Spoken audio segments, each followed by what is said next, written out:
Thank you, Mr. Chairman.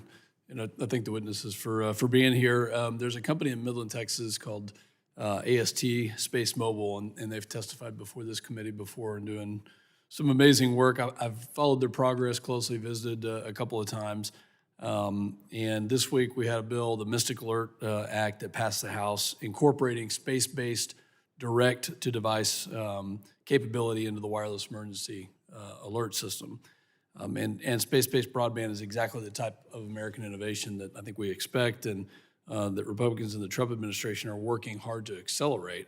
Streamlining the satellite regulations is critical into making that work, and I'll start with Ms. Azocar.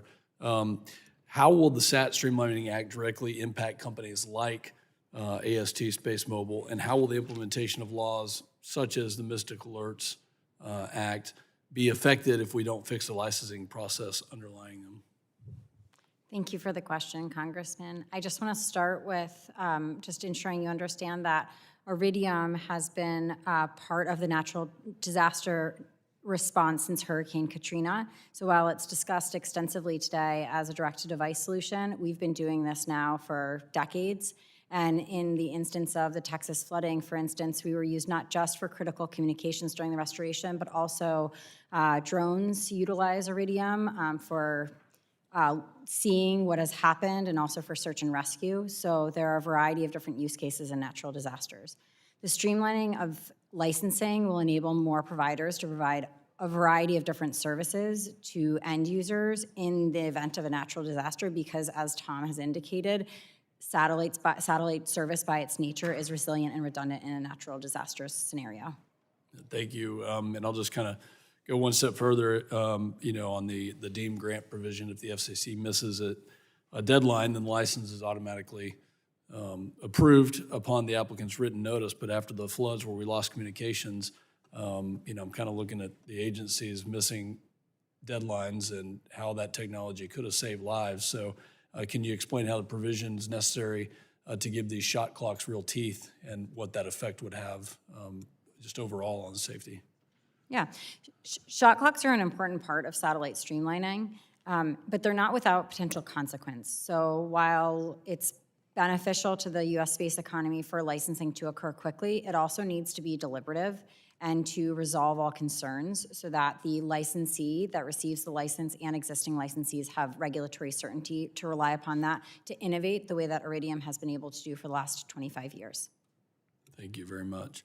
I'll go to another topic, kind of into the novel space activities topic, and Mr. Stroop, as we consider the SAT Streamlining Act, how should we think about and addressing novel space activities, and how can we complement what Chairman Carr and the FCC is already doing and what they're specifically trying to do with the Part 100 proceeding?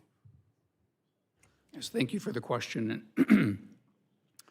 There are a number of novel space activities proposed, one good example being space data centers. And I think that from the time we started discussing satellite streamlining to today, we've seen a sea change in terms of the potential scope of the applications and the size of constellations. And so I think ensuring that there is sufficient coordination among the various organizations, governmental organizations that have an interest, and that the Streamlining Act accounts for the ability to be able to gather additional information from the time an application is initially submitted is going to be key to supporting some of the novel space activities, which provide a great deal of excitement and opportunity within the industry, but also create some additional challenges for the industry.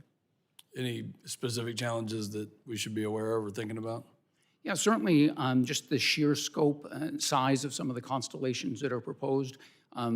It raises issues with respect to the impact of using optics for connectivity. NASA filed a response in one or more of the applications that have been filed. They'd be able to monitor all of those satellites. I mean, today, one of the satellite operators has had over 300,000 maneuvers in the course of 1 year. If we're looking at hundreds of thousands or a million satellites, being able to make sure that we know where all of those objects are in order to be able to make sure that we ensure the safety of space is definitely one of the challenges. Mr. Gold, I'm sorry, I was going to talk to you about the regulatory environment and our competition with China, and if you'd like to follow up in writing on that, specifically if we fail to get the environment right with these novel space activities, what's the risk that we're opening ourselves up to? So my time has expired, and I'll yield back, but if you'd like to follow up in writing, that'd be great. I appreciate that, Congressman.